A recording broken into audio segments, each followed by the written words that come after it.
নমস্কাৰ, আপোনালোকে চাই আছে অসম বিশেষ, য'ত আমি অসম তথা নৰ্থ ইষ্টৰ গুৰুত্বপূৰ্ণ বাতৰিসমূহ আলোচনা কৰোঁ আৰু প্ৰত্যেকটো ৰবিবাৰে এনেধৰণৰ এটা ক্লাছ অনুষ্ঠিত কৰোঁ আপোনালোকৰ বাবে। আপোনালোকে যদি APSC বা অন্য চৰকাৰী পৰীক্ষাৰ বাবে প্ৰস্তুতি চলাই আছে, এই ক্লাছটোত আমি APSC prelims and APSC mains based কুৱেশ্যনছো প্ৰেক্টিছ কৰাওঁ। আপোনালোকে সেই কুৱেশ্যনছবিলাক আমাৰ কমেণ্ট ছেকশ্যনত ছাবমিট কৰিবলৈ পাৰিব আৰু ক্লাছটোৰ যদি PDF আপোনালোকক লাগে তেনেহ'লে কমেণ্ট ছেকশ্যনৰ পিন কমেণ্টটোত আমি both Assamese and English translation উপলব্ধ কৰাইছোঁ।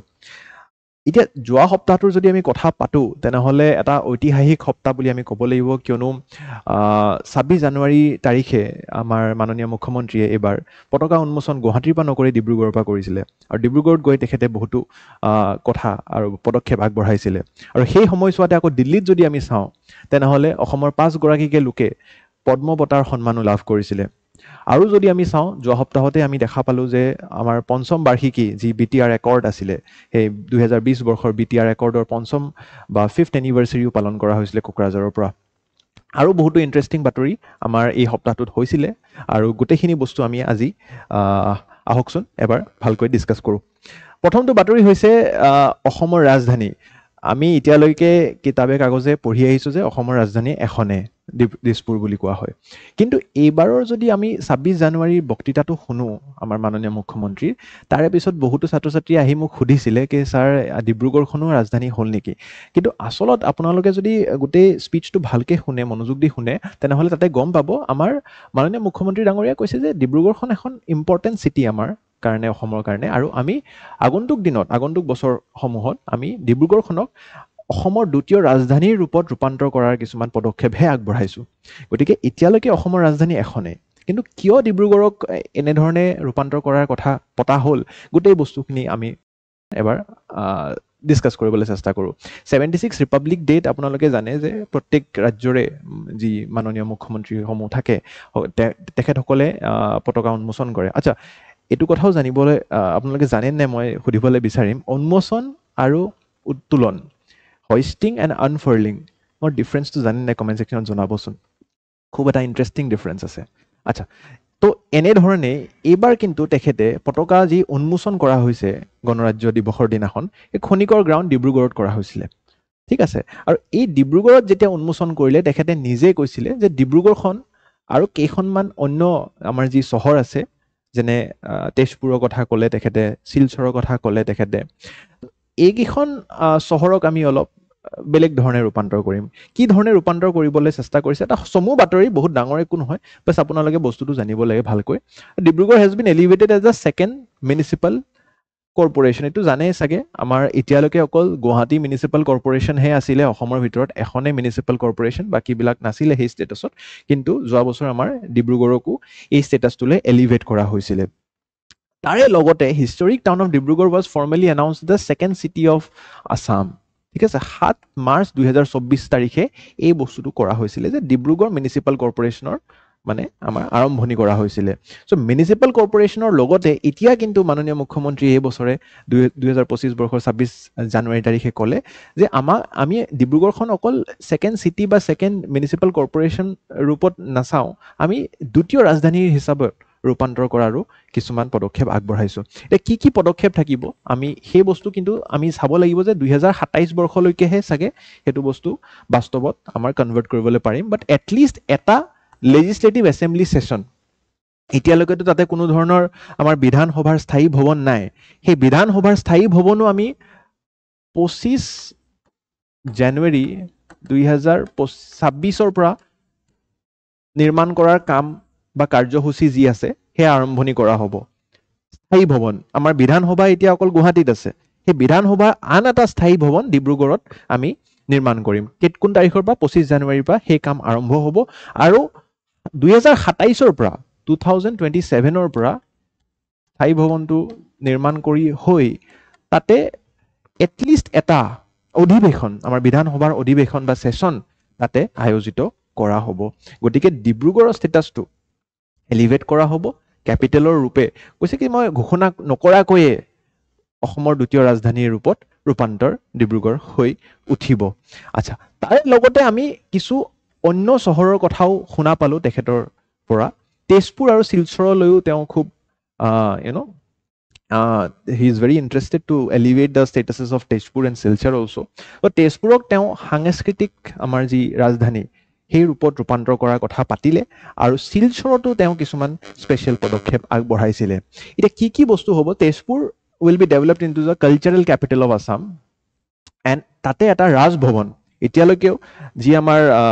গভৰ্ণৰ বা ৰাজ্যপাল তেখেতৰ ভৱন আমাৰ অকল গুৱাহাটীত আছে কিন্তু আন এটা ৰাজভৱন নিৰ্মাণ কৰা হ'ব তেজপুৰত আৰু তেজপুৰক আমাৰ সাংস্কৃতিক ৰাজধানীৰ ৰূপত ৰূপান্তৰ কৰাৰো কথা পাতিছে আৰু শিলচৰত তেখেতে ক'লে যে mini secretariat and office of chief secretary ঠিক আছে chief secretary is the highest civil servant of the state আৰু তেখেতৰ এটা অফিচ শিলচৰত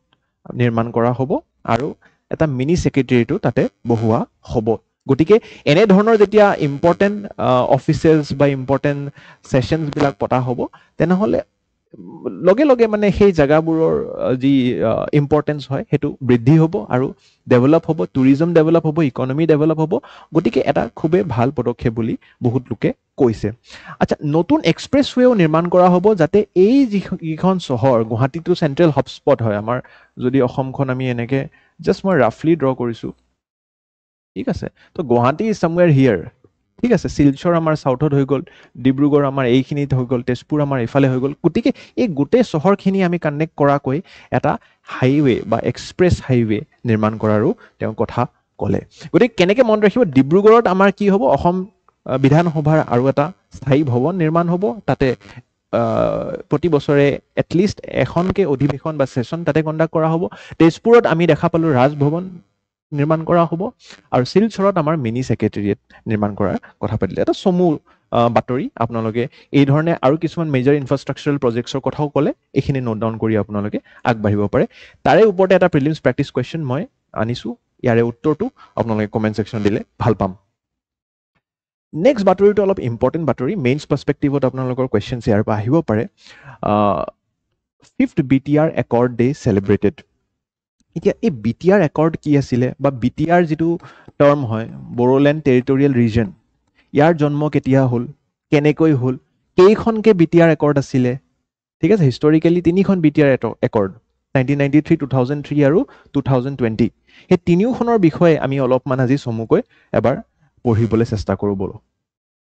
চাওক পোনপ্ৰথমে আপোনালোকে what is the news in hand current news to কি হয় হেতু আমি চাবলৈ চেষ্টা কৰোঁ 5th BTR Peace Accord আমাৰ বড়ো শান্তি চুক্তি যি 2020 বৰ্ষত চুক্তি কৰা হৈছিলে তাৰে পঞ্চম বাৰ্ষিকী বা 5th এনিভাৰ্চাৰী আমাৰ কোকৰাঝাৰত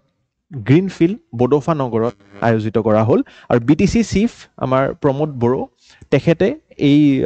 গোটেই অনুষ্ঠানটোত আছিলে আমাৰ মাননীয় মুখ্যমন্ত্ৰী ডাঙৰীয়াও গৈছিলে গতিকে গোটেই নিউজটো ইমান ইম্পৰ্টেণ্ট নহয় বাট BTR Accordটো কি হয় ইয়াৰে যিহেতু নিউজত আছে আৰু 5th এনিভাৰ্চাৰী হয় কুৱেশ্যন প্ৰিলিমছত আহি যাব পাৰে ইয়াৰ ওপৰত গতিকে BTR Accordৰ ওপৰত আমি ভালকৈ চাব লাগিব আমাৰ ইয়াতে কি পদক্ষেপ আগবঢ়াইছে সেইখিনি আপুনি চাব পাৰে ইয়াতে CM Himanta Biswa Sarma inaugurates the new BTC executive member and MCLA quarters but I don't think questions ইয়াৰ পৰা আহিব পাৰে upcoming projects include a medical college in Tamulpur and stadium note down কৰি থ'ব পাৰে বাট মোৰ importantly you should know what is the Boro community আমাৰ খিলঞ্জীয় ভূমিপুত্ৰ বুলি কোৱা হয় গণ্য কৰা হয় বড়োসকলক আৰু সিংগল লাৰ্জেষ্ট আমাৰ ST কমিউনিটি বুলিও গণ্য কৰা হয় তেখেতসকলক আৰু তেখেতসকলৰে যি ইতিহাস এটি খুব সংগ্ৰামী ইতিহাস বুলি মই ভাবোঁ কিয়নো আপোনালোকে জানেই যে 1971ৰ যি বাংলাদেশ লিবাৰেশ্যন আছিলে মই গোটেই ইতিহাসটো চমুকৈ আপোনালোকক বুজাব চেষ্টা কৰিম যে এনেধৰণৰ এটা শান্তি চুক্তি বা এনেধৰণৰ মিলিটেঞ্চি বা ইনচাৰ্জেঞ্চি যি কোৱা হৈছিলে চৰকাৰৰ দ্বাৰা কিয় উৎপন্ন হ'ল গতিকে 71ত যেতিয়া বাংলাদেশ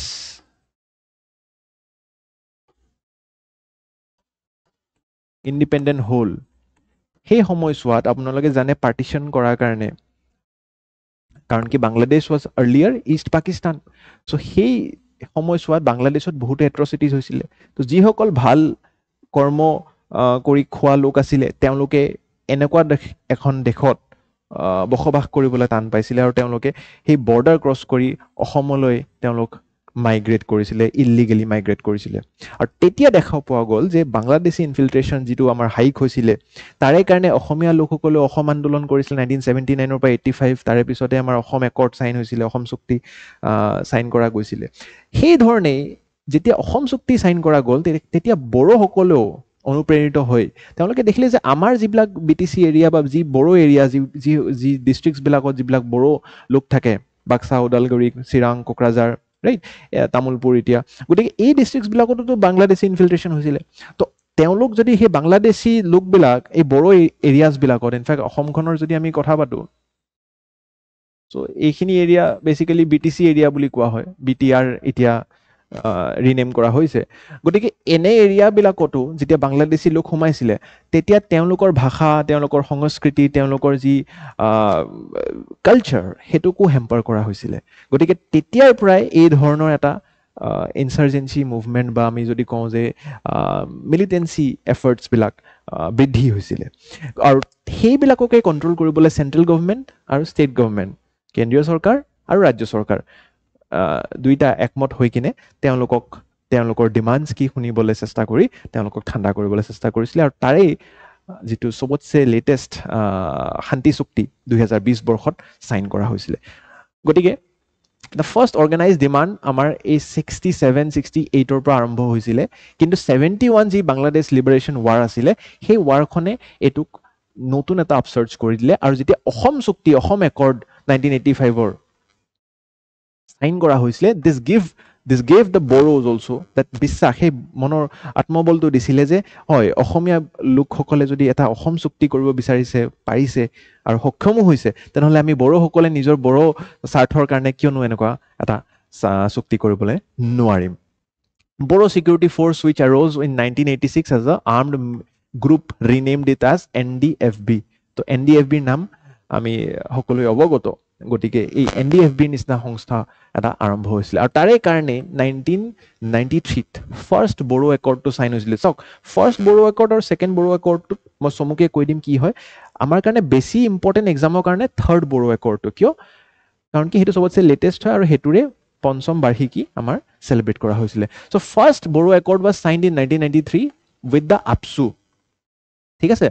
তো ষ্টুডেণ্ট ইউনিয়ন বডি আছিলে আমাৰ, আপচুৱে চাইন কৰিলে আৰু ইয়াৰে দ্বাৰা কি কৰা হ'ল, the creation of BAC, Bodoland autonomous council, এটা কাউন্সিল নিৰ্মাণ কৰা হ'ল। আৰু এই কাউন্সিলটোক লিমিটেড পলিটিকেল পাৱাৰ্ছ দিয়া গৈছিলে, বহুত বেছি একো মানে ফ্ৰীডম দিয়া নাছিলে, কিন্তু তেওঁলোকক অকণমান ঠাণ্ডা কৰিবলৈ কিবা এটা ছেফটি ভাল্ভ থিয়ৰী পঢ়িছিলে চাগে আমাৰ 1885ত, যাৰ দ্বাৰা INCৰ নিৰ্মাণ হৈছিলে। তেনেধৰণেৰে এটা কাউন্সিল নিৰ্মাণ কৰা হৈছিলে। কিন্তু বড়োসকলেও ৰিয়েলাইজ কৰিলে যে অতি শীঘ্ৰভাৱে যে এই কাউন্সিল দ্বাৰা আমাক বহুত সীমিত পাৱাৰ বা শক্তি দিছিলে। আৰু তাৰে কাৰণে সেই 2003 বৰ্ষত আকৌ এটা বড়ো একৰ্ড চাইন কৰা হ'ল, কিয়নো তাতে বড়োলেণ্ড বা Bodo liberation tiger force BLTF যিটো আছিলে, সেই 10 বছৰ তেওঁলোকে বহুত সংগ্ৰাম কৰিছিলে। আৰু সেই সংগ্ৰামৰ ভিত্তিত 2003 বৰ্ষত ছেকেণ্ড বড়ো একৰ্ড চাইন কৰা হ'ল, চুক্তি কৰা হ'ল। আৰু চেণ্টাৰ আৰু ষ্টেট থ্ৰী পাৰ্টাইট এগ্ৰিমেণ্ট এটা কৰা হ'ল। আৰু it led to the creation of BTC। এই যে কাউন্সিলটো আছিলে, এইটো BTC, বড়োলেণ্ড টেৰিটৰিয়েল কাউন্সিল, আৰু এইটোক 6 শিডিউলৰ অন্তৰ্গতত অনা হ'ল। আপোনালোকে সংবিধানৰ 12টা শিডিউল পঢ়িছিলে চাগে, আৰু তাৰে যিটো 6th শিডিউল হয়, 6th শিডিউল, এইটো মনত ৰখাৰ মই টেকনিকটো কৈছিলোঁ, AM PM হয় ন, ৰাতিপুৱা AM, গধূলি PM হয়, তো AM TM এনেকৈ মনত ৰাখিব পাৰে, P নহয় T হয়। তো আসাম, মিজোৰাম, ত্ৰিপুৰা এণ্ড আমাৰ মেঘালয়। চ' এই আসামত আমাৰ দেখা পোৱা গৈছে 6 শিডিউল এৰিয়াজ কিছুমান আছে, আৰু তাৰেই অন্তৰ্গতত এই বড়োলেণ্ড BTC যিটো হয় আমাৰ এটা 6 শিডিউল ষ্টেটাছ পাবলৈ সক্ষম হৈছিলে। আৰু এই BTCক ছেকেণ্ড বড়ো একৰ্ডৰ দ্বাৰাই 6 শিডিউলৰ অন্তৰ্গতত অনা হৈছিলে। তাৰে পিছত দেখা পোৱা গ'ল যে কিছু সংখ্যক লোকে চাৰেণ্ডাৰ কৰিলে, তেওঁলোকে শান্তি চুক্তিৰ কথাবোৰ মানি ল'লে, কিন্তু কিছুসকল লোকে আকৌ সংগ্ৰাম কৰিয়ে আছিলে, কিয়নো তেওঁলোকৰ সকলো স্বাৰ্থ মানি লোৱা হোৱা নাছিলে চৰকাৰৰ দ্বাৰা, সেই শান্তি চুক্তি সকলৰ দ্বাৰা। তো ইয়াতে বড়ো একৰ্ড 2020 বৰ্ষত আৰু এটা একৰ্ড সাইন কৰা হ'ল আমাৰ মেইন ফোকাস বা সেন্ট্ৰাল ফোকাস এইটো একৰ্ডত থাকিব লাগে যে central government Assam government and the Bodo groups including all fractions of the militant national democratic front of Bodoland NDFB এই যে NDFBৰ মই নিৰ্মাণ কথা আগতেই কৈছিলো এই NDFB ইয়াতে আহি কিনে 2020 বৰ্ষত ফাইনালি এইটো চুক্তি সাইন কৰিলে আহকচোন গোটেই চুক্তিটোৰ মই বিশ্লেষণটো বেলেগ বেলেগ প্ৰভিজনছৰ দ্বাৰা কৰিছো এইটো বহুত ডিটেইল প্ৰভিজন হয় মই বিচাৰিম যে আপোনালোকে গোটেইখিনি বস্তু নোট ডাউন কৰক সো জিওগ্ৰাফিক্যাল প্ৰভিজনছ কিছু আছিলে তাতে প্ৰথমটো মনত ৰাখিবলগীয়া কথা যে আগলৈকে ইয়াৰ আগত BTAD বুলি আমি ৰেফাৰ কৰিছিলো সেই যে ডিস্ট্ৰিক্ট কেখন এতিয়াতো 5খন ডিস্ট্ৰিক্ট হৈ গ'ল আগতে 4খন আছিলে আমাৰ কোকৰাঝাৰ চিৰাং বাক্সা আৰু তামুলপুৰ এতিয়া নতুনকে নিৰ্মাণ হৈছে গতিকে এই যে 4খন ডিস্ট্ৰিক্ট আগৰ পৰা আছিলে ঠিক আছে উদালগুৰি এতিয়া 5খন হৈ গ'ল তামুলপুৰখন নতুন জিলা কিন্তু কোকৰাঝাৰ চিৰাং বাক্সা উদালগুৰি এই 4খন জিলাক আগতে BTAD এৰিয়া বুলি গণ্য কৰা হৈছিলে কিন্তু এতিয়া আমি ৰেফাৰ কৰো সেই এৰিয়াটোক not just as a district BTAD মানে কি এখন ডিস্ট্ৰিক্ট ঠিক আছে BTAD Bodoland territorial area district কিন্তু অকল ডিস্ট্ৰিক্ট হিচাপে তেওঁলোকে কাৰণ কি আপোনালোকে শুনিছিলে চাগে বড়োল্যান্ড এটা তেওঁলোকে সেপাৰেট হ'ব খুজিছিলে নিজৰ এখন ৰাজ্য বিচাৰিছিলে নিজৰ সেপাৰেট আইডেন্টিটি বিচাৰিছিলে গতিকে তেওঁলোক যদি অসমৰ এখন মানে সামান্য জিলা বা ডিস্ট্ৰিক্ট হিচাপে গণ্য কৰি থাকো তেনেহলে তেওঁলোকে আঘাতপ্ৰাপ্ত হৈছিলে আৰু সেইবাবে অকল তেওঁলোকক এতিয়া ডিস্ট্ৰিক্ট বুলি গণ্য কৰা নহয় এটা ৰিজন বুলি গণ্য কৰা হয় অসমৰ ভিতৰতে এটা সেপাৰেট ৰিজন তো সেই এৰিয়াটো BTR বুলি গণ্য কৰা হৈছে আৰু খুব সম্ভৱ তেওঁলোকে সেই বস্তুটো খুব ভাল পাইছে BTAD is spread over 4 and now 5 districts Tamulpur Kokrajhar Chirang Baksa আৰু Udalguri Bodoland territorial region would also include Bodo dominated villages that are currently outside BTAD মানে আমাৰ যদি অসমখনক মই ৰাফলি ড্ৰ কৰো সো এই যিখন জিলা ঠিক আছে এই জিলা কিখনত বড়ো লোক প্ৰধান মানে মেইন পপুলেশন যি প্ৰধান পপুলেশন হয় ইয়াতে আমি বড়ো সকলৰ দেখা পাওঁ কিন্তু হ'ব পাৰে যে তাৰে আশে-পাশে আৰু কিছুমান বড়ো গাঁও আছে বড়ো জনজাতি আছে গতিকে তেওঁলোককো কৈছে যে যদিও তেওঁলোক বেলেগ জিলাত আছে কিন্তু তেওঁলোককো এই BTR এৰিয়াৰ অন্তৰ্গতত আমি আনিবলৈ সক্ষম হ'ম গতিকে এটো হৈছে জিওগ্ৰাফিক প্ৰভিজন এই দুটা প্ৰভিজন আপোনালোকে মন ৰাখিব BTAD BTR কৰি দিয়া হ'ল তামুলপুৰক নতুন জিলা গণ্য কৰা হ'ল আৰু আশে-পাশে থকা যি গাঁও সকল সেই গাঁৱৰো যদি বড়ো প্ৰধান গাঁও আছে তেওঁলোককো BTR অন্তৰ্গতত আনা হল তাৰপিছত পলিটিক্যাল প্ৰভিজনছ কিছু দিয়া হৈছিলে committee will be form to decide on the inclusion and exclusion of new areas মই BTR এৰিয়াজৰ কথা ক'লোৱে সেই যে নতুন কিছুমান গাঁৱকো ইয়াতে ইন্টিগ্ৰেট কৰাৰ কথা কৈছে তাৰে কাৰণে এটা কমিটি নিৰ্মাণ কৰা হ'ব আৰু সেই কমিটিৰ কথাই এবাৰ যি পঞ্চম বাৰ্ষিকী আছিল তাতে ডিসকাস কৰা হৈছিল গতিকে ইয়াতে আমাৰ এটা কমিটি নিৰ্মাণ কৰি সেই ডিসিজনটো লোৱা হ'ব যে কোন কিখন গাঁওক আমি BTRত ইনক্লুড কৰিম total number of assembly seats বৃদ্ধি কৰা হৈছিল 40 পৰা 60 লৈকে আৰু representatives from all Bodo students union ABSU and BTC will be included in the committee so সেই যে কমিটি আছে তাতে আপসু আৰু BTC ৰ প্ৰতিনিধিসকল থাকিব বড়ো ল্যাঙ্গুৱেজক ইয়াতে এছ'চিয়েট অফিচিয়েল ল্যাঙ্গুৱেজ হিচাপেও গণ্য কৰা হৈছে আপোনালোকে এটো নোট ডাউন কৰিব লাগে অসমৰ এছ'চিয়েট অফিচিয়েল ল্যাঙ্গুৱেজ কোন ল্যাঙ্গুৱেজ আছে সেই বস্তুটো আপোনালোকে নোট ডাউন কৰিব মই ভাবো যে এটো খুবে জৰুৰী হ'ব তাৰে পিছত ইকোনমিক প্ৰভিজনছ কিছু আছে ইকোনমিক প্ৰভিজনছৰ প্ৰথমটো প্ৰভিজন আপোনালোকে নোট ডাউন কৰিব পাৰে বড়ো কছাৰী ওয়েলফেয়াৰ কাউন্সিল এটা এস্টাব্লিশ কৰা হৈছিল যাতে আমি তেওঁলোকক ইকোনমিক্যালি আপলিফ্ট কৰিবলৈ পাৰো সেই কাউন্সিলটোৰ কামেই হ'ব যে যিসকল লোক আৰ্থিকভাৱে অক্ষম হৈ আছে বা তেওঁলোকে দুৰ্বল হৈ আছে তেওঁলোকক আমি যাতে এলিভেট কৰিব পাৰো ফ্যামিলিজ আৰু যিবিলাক বড়ো সংগ্ৰাম বা বড়ো আন্দোলন কৰি থকা সময়ত যিসকল লোকৰ সংগ্ৰামীসকলৰ হত্যা হৈছিল বা তেওঁলোকৰ মৃত্যু হৈছিল তাতে তেওঁলোকক 5 লাখ টকাকৈ এটা ক্যাশ ইনসেন্টিভ দিয়া যাব support দিয়া যাব special development package of 1500 crores will be also given by the center to undertake specific projects under the development of Boro areas so central government or package eta ahise Boro সংগ্ৰামী সকলক 5 লাখ টকাকৈ ইচ দিয়া হ'ব প্ৰত্যেকটো ফ্যামিলিক আৰু তাৰ লগতে বড়ো গোসাৰী ওয়েলফেয়াৰ কাউন্সিল তাৰ লগতে সোসাইটেল কিছুমান ডাইমেনশনছ আছিল যেনেকৈ Bodo living in hill areas will be conferred ST hills আপোনালোকে জানে অসমত এসটি স্ট্যাটাসটো দুই প্ৰকাৰৰ আছে এসটি প্লেইনছ আৰু এসটি হিলছ গতিকে ইয়াৰ 10% আৰু তাৰ 5% ৰিজাৰ্ভেশ্যন দিয়া হয় গতিকে যিসকল লোক হিলছত থাকিব তেওঁলোকক এসটি হিল স্ট্যাটাসটো প্ৰদান কৰা হ'ব and families of people killed during the Bodo এইটো বস্তু মই অলৰেডি কভাৰ কৰিছিলোঁ তাৰে লগতে লিগেল ডাইমেনশন কি আছে যে বিটিএডি এৰিয়াজত বা বিটিআৰ এৰিয়া যেটো এতিয়াৰ বিটিএডি টু ৰিনেম কৰি বিটিআৰ কৰিলো তাতে সিডব্লিউ যেটো আছিল সিডব্লিউ মানে আপোনালোকক মই আগতেও পঢ়াইছিলোঁ যে পাকিস্তান বাংলাদেশ আৰু আফগানিস্তান এই তিনিখন দেশ মুছলমান প্ৰধান দেশ তাৰে পৰা যি ইনফ্লাক্স হৈছিল যদি তেওঁলোক 31 ডিসেম্বৰ 2014 ৰ আগত ভাৰতবৰ্ষলৈ প্ৰৱেশ কৰিছিল তেওঁলোকক আমি নাগৰিকত্ব প্ৰদান কৰাৰ কথা পাতিছিল নন মুছলিম কমিউনিটিজ খিনিক ছয়টা জনগোষ্ঠীৰ যি মানুহ আছিল এতিয়া কৈছে যে অসমতো এনেকুৱা বাংলাদেশী ইমিগ্ৰেশ্যন বহুত হৈছিল কিন্তু সেই বাংলাদেশী সকলে যদি বিটিআৰ এৰিয়াজত আছে তেনেহলে তেওঁলোকক নাগৰিকত্ব দিয়া নহয় মানে BTR is safe from CAA কোনো ধৰণৰ নাগৰিকত্ব নন বড়ো লোকসকলক ইয়াতে প্ৰদান কৰা নহয় সিএএ আন্ডাৰত গতিকে এইটো এটা খুবেই ভাল পদক্ষেপ ক্ৰিমিনেল কেसेस বহুতো লোক যেতিয়া এনডিএফবিত আছিল বা আপসুৰ আছিল তেওঁলোকে বহুতো ক্ৰিমিনেল অফেন্সেস কৰিবলগীয়া হৈছিল সাগে সেই সময়ছোৱাত কিন্তু তেওঁলোককো কৈছে যে যিবিলাকে নন হিনিয়াস ক্ৰাইম কৰিছে নন হিনিয়াস ক্ৰাইম মানে হৈছে ৰেপ মাৰ্ডাৰ জেনোসাইড তেনেকুৱা ধৰণৰ কেছবিলাক ৰিকনসিডাৰ কৰা হ'ব বুলি কৈছে আৰু যিসকলে নন হিনিয়াস ক্ৰাইম কৰিছে সৰু সৰু কিবা কিবি ক্ৰাইম যদি চুৰ ডকাইতি তেনেকুৱা ধৰণৰ তো সেই সকল ক্ৰাইমছ মাফ কৰি দিয়াৰ কথাও ইয়াতে চুক্তি কৰা হৈছে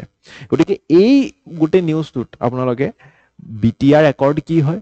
কেইখন একৰ্ড হৈছিল তিনিখন একৰ্ড হৈছিল কোনটো কোনটো একৰ্ডত কি কি প্ৰভিজনছ আছিল আৰু লাষ্ট যেটো বিটিসি বা বিটিআৰ একৰ্ড আছিল বড়ো শান্তি চুক্তি আছিল 2020 বৰ্ষৰ সেই গোটেই চুক্তিটো আপোনালোকে ভালকে বুজিবলৈ পালে তাৰে ওপৰত ভিত্তি কৰি এটা মই প্ৰিলিমছ প্ৰেক্টিছ কোৱেশ্চন আনিছো ইয়াৰে উত্তৰটো আপোনালোকে মই বিচাৰিম যে কমেন্ট সেকশনত দিয়ক আৰু এটো এটা মেইনছ প্ৰেক্টিছ কোৱেশ্চন 15 মাৰ্কাৰ্ছ মানে আপোনালোকৰ 250 মাৰ্কছ থাকিব ইয়াতে এই এনসাৰটো আপোনালোকে যদি এসপিএম ষ্টুডেন্ট হয় তেনেহলে আমাৰ পৰ্টেলত গৈ কিনে সাবমিট কৰিবলৈ পাৰিব আৰু পৰ্টেলত সাবমিট কৰিলে তাৰ ইভালুৱেচনৰ যোগদানো আমি ব্যৱস্থাটো আগবঢ়াইছো এৰে মডেল এনসাৰ এটাও দি দিছো যিসকল নন এফপিএম ষ্টুডেন্টস হয় তেওঁলোকে এই মডেল এনসাৰৰ ভিত্তি কৰি ওপৰত ভিত্তি কৰি বস্তুটো বুজিবলৈ পাৰিব যে কি ধৰণে এনসাৰ লিখিব লাগে আচ্ছা নেক্সট যি আৰ্টিকেল আছে আমাৰ দ্যাট ইজ 77th অসম সাহিত্য সভাৰ অধিৱেশন বা সেশন আৰু এবাৰ যি অসম সাহিত্য সভাৰ অধিৱেশন আছে হেয়া পাঠশালাত অনুষ্ঠিত হ'ব গতিকে আহকচোন গোটেই নিউজটো এবাৰ চাবলৈ চেষ্টা কৰিম দুই প্ৰকাৰৰ ইনফৰমেশন আছে যে পাঠশালাত গোটেই কাৰ্যসূচীটো কি ধৰণে হ'ব আৰু অসম সাহিত্য সভা এবাৰ মানে অসম সাহিত্য সভাৰ ইতিহাসৰ ওপৰত অকমান আমি চেষ্টা কৰিম ৰিভাইজ কৰি ল'বলৈ যি বস্তু আপোনালোকে ইতিমধ্যে ক্লাছ বা ফাউণ্ডেশ্যন ক্লাছত আমাৰ পঢ়িছে কিন্তু এবাৰ ৰিভাইজ কৰি লোৱাটো উচিত কাৰণ কি প্ৰিলিমছত এনেকুৱা ধৰণৰ এটা প্ৰশ্ন আহিবলৈ খুব সম্ভৱ পাৰে যদি আমি এবাৰৰ অধিৱেশনৰ কথাটো চাওঁ 77th সেশন অফ অসম সাহিত্য সভা এটো আমাৰ অসমৰ বিগেষ্ট লিটাৰেৰী ইভেন্ট হয় আৰু যেহেতু আমাৰ এতিয়া অসমীয়া ভাষাক ক্লাসিক্যাল ল্যাঙ্গুৱেজ স্ট্যাটাসটো দিয়া হৈছে প্ৰদান কৰা হৈছে গতিকে এই অধিৱেশনখন খুবেই জৰুৰী it will be held from 31st জানুৱাৰী 31 জানুৱাৰীৰ পৰা 4 ফেব্ৰুৱাৰীলৈকে গতিকে আমাৰ 5 দিনীয়া কাৰ্যসূচী অনুষ্ঠিত কৰা হ'ব আৰু ভট্টদেৱ ক্ষেত্ৰ পাঠশালা ঠিক আছে যদি এতিয়া আমাৰ ভট্টদেৱ ডাঙৰীয়াৰ বিষয়ে সুধি দিয়ে প্ৰশ্ন আপোনালোকে জানিব লাগিব he was named this entire arena was actually named after Bhattodev আৰু father of Asomiya prose Assamese prose literature বুলি কোৱা হয় আৰু তেওঁৰ যদি আমি ফুল নেমটো জানো তেনেহলে বৈকুণ্ঠনাথ ভাগৱত ভট্টাচাৰ্য ৰাইট এনেকুৱা ধৰণৰ ইনফৰমেশন আহিবলৈ পাৰে the program will commence with the inauguration of a নামঘৰ এটা নতুন নামঘৰৰ আমাৰ ইয়াতে ইনগ্ৰেশন কৰা হ'ব আৰু সেই নামঘৰটো আমাৰ ইনগ্ৰেট কৰা হ'ব বাই প্ৰবোধদেৱ অধিকাৰী যোন সত্ৰাধিকাৰ হয় বামাকাথা সত্ৰৰ The event will also promote Ohomia literature, language and culture. এতিয়া আমি এটো হৈছিলে যি আমাৰ পাঠশালাত অনুষ্ঠিত হ'ব অধিৱেশনখন তাৰে বিষয় কিন্তু আমি অসম সাহিত্য সভাৰ বিষয়ে কিছু আৰু তথ্য এবাৰ ৰিভাইজ কৰি লওঁ বলকচোন It was formed in 1917 in Sibsagar and first president of the Ahom Sahitya Sabha was আমাৰ সাহিত্য কন্দৰী পদ্মনাথ গোহাঁই বৰুৱাদেৱ আৰু তেওঁৰ ফাৰ্ষ্ট সেক্ৰেটাৰী আছিলে শৰৎ চন্দ্ৰ Goswami It is said that organization was upgraded to Ahom Sahitya Sabha from the former name of Ahomia Bhasha Unnoti Sadhini Sabha গতিকে এই নামটো আপোনালোকক পঢ়োৱা হৈছে আৰু its motto is চিৰ চেনেহী মোৰ ভাষা জননী আৰু এই মটোটো আপোনালোকে মনত ৰাখিব লাগিব হেডকোৱাৰ্টাৰ যোৰহাট শিৱসাগৰত যেতিয়া 1931ত সেশন হৈ আছিল তেতিয়া সভাই লক্ষ্মীনাথ বেজবৰুৱা দেৱক টাইটেল দিছিলে ৰখৰাজ কিছুমান ইম্পৰ্টেন্ট ফ্যাক্টস মানে মই ৰেন্ডমলি আনিছো কিন্তু ভাবু যে এনেকুৱা ধৰণৰ প্ৰশ্ন দেখিবলৈ আপোনালোকে সন্মুখীন হ'ব পাৰে The সভা also conferred সাহিত্য কন্দৰী title to the first president Padmanath Gohain Dev Baruah Dev আৰু কৃষ্ণকান্ত সন্দিকৈ বা মহেশ্বৰ নিয়োগ বা সত্যেন্দ্ৰনাথ শৰ্মা তেওঁলোকক সদস্য মহিয়ান যি উপাধি হেয়া প্ৰদান কৰা হৈছিল আৰু মিত্ৰদেৱ মহন্ত অতুল চন্দ্ৰ হাজৰিকা বা এই ধৰণৰ যি লোক আছে তেওঁলোকক সাহিত্যাচাৰ্যৰ বঁটা প্ৰদান কৰা হৈছিল এই বস্তুটো আপোনালোকে এবাৰ মুখস্থ কৰিবলৈ চেষ্টা কৰিব তাৰ লগতে ওপৰত এই আৰ্টিকেলটোৰ ওপৰত এটা প্ৰিলিমছ প্ৰেক্টিছ কোৱেশ্চন প্ৰেক্টিছ কৰি আপোনালোকে এনসাৰটো কমেন্ট সেকশনত দিবলৈ চেষ্টা কৰিব নেক্সট আৰ্টিকেলটো হৈছে খুবেই গৌৰৱৰ এটা ক্ষণ অসমৰ বাবে যে পাঁচ গৰাকীকে লোকে আমাৰ পদ্ম বঁটাৰ পদ্ম সন্মানৰ যি সন্মান লাভ কৰিছে দিল্লীত আৰু প্ৰত্যেক বছৰে 26 জানুৱাৰী তাৰিখে এই ধৰণে পদ্ম এৱাৰ্ডছ বা পদ্ম বঁটা প্ৰদান কৰা হয় আৰু এইবাৰ অসমৰ বাবে দুই ধৰণৰ বঁটা আছিল পদ্মভূষণো আমাৰ বাবে প্ৰদান কৰা হৈছে আৰু পদ্ম শ্ৰী যি বঁটা 4 গৰাকী লোকক প্ৰদান কৰা হৈছে গতিকে আহকচোন কোনে কোনে কি বঁটা পালে এবাৰ মুখস্থ কৰি লওঁ যতীন গোস্বামী দেৱ যি আছিল আমাৰ এজন বিখ্যাত সত্ৰীয় নৃত্যকাৰ তেখেতক আমাৰ পদ্মভূষণ দিছে ঠিক আছে তো পদ্মবিভূষণ পদ্মভূষণ আৰু পদ্মশ্ৰী এটো হাইৰাৰ্কিক্যাল অৰ্ডাৰ সো পদ্মভূষণ এৱাৰ্ড দিয়া হৈছে যতীন গোস্বামী দেৱক আৰু তাৰে লগতে পদ্ম এৱাৰ্ডৰ বিষয়ে কিছু আপোনালোকে ইম্পৰ্টেন্ট তথ্য চাই লওক পদ্মবিভূষণ যেটো আমাৰ এক্সেপচনেল এণ্ড ডিস্টিংগুইশ্ড সাৰ্ভিসৰ কাৰণে দিয়া হয় কোনটো বঁটা কি কাৰণত দিয়া হয় হেতু বস্তু সুধি দিব পাৰে পদ্মভূষণ ডিস্টিংগুইশ্ড সাৰ্ভিস আৰু Padma Shri distinguished service in any field তো ইয়াতে পদ্মভূষণ আৰু পদ্মশ্ৰী ডিফাৰেন্স কি distinguished service of highest order of high order আৰু ইয়াতে ইন এনি ফিল্ড গতিকে হে ফিল্ড ওয়াইজ ডিমাৰ্কেশনৰ ওপৰত ভিত্তি হয় যে পদ্মশ্ৰী পাব নে পদ্মভূষণ পাব ৰাইট আৰু এটো বস্তু এই বঁটা আমাৰ 26 জানুৱাৰী তাৰিখে প্ৰতি বছৰে প্ৰদান কৰা হয় তাৰে লগতে আমাৰ যতীন গোস্বামী দেৱৰ লগত ৰেবাকান্ত মহন্ত তেখেতক তেওঁ শিৱসাগৰৰ এজন সত্ৰীয় আৰ্টিষ্ট তেখেতকো পদ্মশ্ৰী প্ৰদান কৰা হৈছে জয়চৰণ বঠাৰী তেওঁ ডিমা হাছাওৰ এজন ভোকেলিষ্ট Gita Upadhyay in fact first Gorkha woman from Assam to receive Padma awards Padma Shri awards in literature and Anil Kumar Boro দেৱকো Padmashri বঁটা প্ৰদান কৰা হৈছে ইয়াৰে ওপৰত আপোনালোকক এবাৰ প্ৰশ্ন আহি যাব পাৰে যে নৰ্থ ইষ্টৰ পৰা আৰু কোনে কোনে এনেকুৱা বঁটা লাভ কৰিলে গতিকে এই নামকেইটাও এবাৰ মুখস্থ কৰিবলৈ চেষ্টা কৰিব এটো এটা প্ৰিলিমছ প্ৰেক্টিছ কোৱেশ্চন চেষ্টা কৰিব উত্তৰটো কমেন্ট সেকশনত দিবলৈ নেক্সট ডাইমেনশনছ অফ মেডাম মেফি প্ৰত্যেক বছৰে 31 তাৰিখে আমি মেডাম মেফি পালন কৰোঁ গতিকে মেডাম মেফি এই যেটো ফেষ্টিভেল বুলি কয় বা আমাৰ কোৱা হয় যে এনসেষ্টাৰ্ছলৈ যি আমাৰ কৃতজ্ঞতা হেয়া প্ৰদান কৰা হয় গতিকে সেই ফেষ্টিভেলটোৰ বিষয়ে আহকচোন এবাৰ চাবলৈ চেষ্টা কৰোঁ গতিকে অৰিজিনটো কি হয় এই মেডাম মেফি ফেষ্টিভেলটো কিন্তু মানে সেঞ্চুৰিজ ওল্ড আমাৰ মেনুস্ক্ৰিপ্টছ বা যিবিলাক আমাৰ এনশিয়েন্ট টেক্সচাৰ্ছ আছে তাতে আমি তাৰে প্ৰুফ পাইছো যে যেতিয়া অসমত ওয়াৰ্স হৈছিল নেচাৰেল ক্যালামিটিজ আহিছিল এট্ৰচিটিজ আহিছিল বা ভীষণভাৱে ইলনেছ বেমাৰ স্প্ৰেড হৈছিল তেতিয়া কিন্তু আমি এই ফেষ্টিভেলটো পালন কৰা দেখা পাওঁ যাতে আমি নিজৰ পূৰ্বজসকলক পূজা কৰি কিনে তেওঁলোকৰ পৰা আমি ৱেল উইশেছ আশা কৰোঁ গতিকে Assamese home to diverse ethnic community আৰু এই যেটো উৎসৱ এটো টাই আহোম গ্ৰুপ সকলে খুব পালন কৰে মেডাম মেফি ইনফেক্ট ষ্টেট হলিডেও পালন কৰা হয় 31 জানুৱাৰী তাৰিখে আৰু it's about honouring ancestors and the forefathers ইয়াতে আমি দেখা পাওঁ যে কণ্টেম্পৰেৰী আসামত কি ধৰণে এইটো বস্তু চাওক মেইনছত আপোনালোকে যদি এইটো ইণ্টিগ্ৰেট কৰা হয় এইটোতো প্ৰিলিমছ প্ৰেক্টিছ কুৱেশ্যনৰ কাৰণে আপোনালোকে ইটোৰ ওপৰতে কৰি ল'ব পাৰিব বাট মেইনছত কি ধৰণে মেডাম মেফিটোক ইণ্টিগ্ৰেট কৰিব পাৰি আমি চাওঁ আহকচোন গতিকে Assam faces socio' economic and identity related challenges আজিকালি আমি দেখা পাইছোঁ যে ছ'চাইটিত আমাৰ সেই বণ্ডিংটো কমি গৈছে আমাৰ লোৱাৰ মানে নিউৱাৰ জেনেৰেশ্যন যে অল্ড জেনেৰেশ্যনছক সিমান কৃতজ্ঞতা কিজানি নকৰে বা আগৰ দিনত তুলনাত অলপমান হ'লেও ডিগ্ৰেড হৈছে গতিকে এই মেডাম মেফিটোৱে প্ৰুভ কৰে যে আমি নিজৰ এনচেষ্টাৰ্ছক কিমান এনচেষ্টাৰৰ প্ৰতি কিমান কৃতজ্ঞ হ'ব লাগে Medam Mephi serves as a guiding tradition to strengthen social cohesion and also' আমাৰ কালচাৰেল প্ৰাইডটোক আমাৰ বচাই ৰখাত সহায় কৰে ইয়াৰ নেক্সট আৰ্টিকল বেডেটি ৱেটলেণ্ড চাওক ইম্পৰ্টেণ্ট প্লেচেছ ইন নিউজ সদায় ইম্পৰ্টেণ্ট হয় APSC হওক UPSC হওক আমি এনেকুৱা ধৰণৰ প্ৰশ্ন প্ৰতি বছৰে দেখিবলৈ পাওঁ গতিকে এই ৱেটলেণ্ডটো একচুৱেলি বিশ্বনাথ চাৰিআলি যি জিলা আছে আমাৰ তাতে আমি দেখিবলৈ পাওঁ আৰু এইটো নিউজত এই কাৰণে আহিছিলে কাৰণ কি ইয়াতে 150 প্ৰকাৰৰ স্পিচিজ বাৰ্ডছ দেখিবলৈ পাইছিলোঁ ঠিক আছে আৰু তাৰে ভিতৰত 5টা থ্ৰেটেন স্পিচিজো আছিলে আৰু এই স্পিচিজকেইটা হৈছে Himalayan griffon lesser adjutant stock উলি নেক ষ্টক এণ্ড ফেৰিগিনাছ পোচাৰ্ড গতিকে এই নামকেইটা আপোনালোকে মুখস্থ কৰাটো উচিত ইট ইজ ছাৰাউণ্ডেড বাই গ্ৰাছলেণ্ডছ এই এৰিয়াটো জানিব লাগিব ঠিক আছে বিশ্বনাথ চাৰিআলিৰ ঠিক আছে বেডেটি ৰেলৱে ষ্টেচনৰ পৰা এপ্ৰক্সিমেটলি 25 কিলোমিটাৰ দূৰত আছে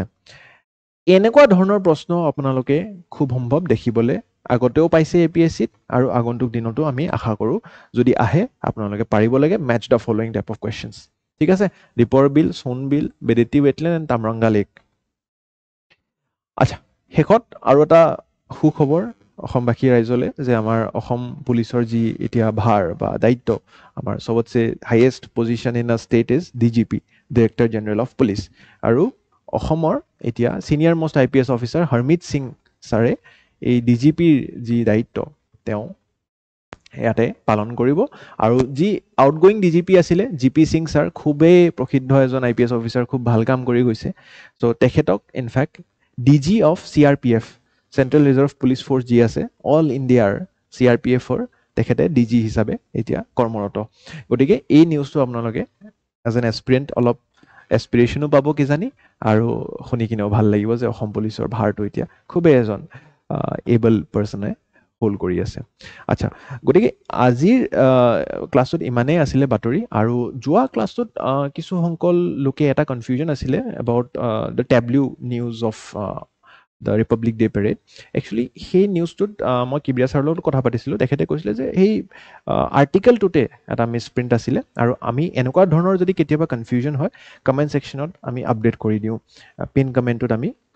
কাৰেকশ্যন বা ৰেক্টিফিকেশ্যনটো দি দিওঁ গতিকে আপোনালোকে যদি সেই কমেণ্টটো চায় তেনেহ'লে সেই কনফিউজনটো মই বিশ্বাস কৰোঁ যে আপোনালোকৰ বাবে দূৰ হৈছে গতিকে ধন্যবাদ আজিৰ যদি এপিছ'ডটোৰ পৰা আপোনালোক উপকৃত হৈছে ভিডিঅ'টো লাইক কৰিব পাৰে চেনেলটো ছাবস্ক্ৰাইব কৰিব আকৌ লগ পাম অহা ৰবিবাৰে ধন্যবাদ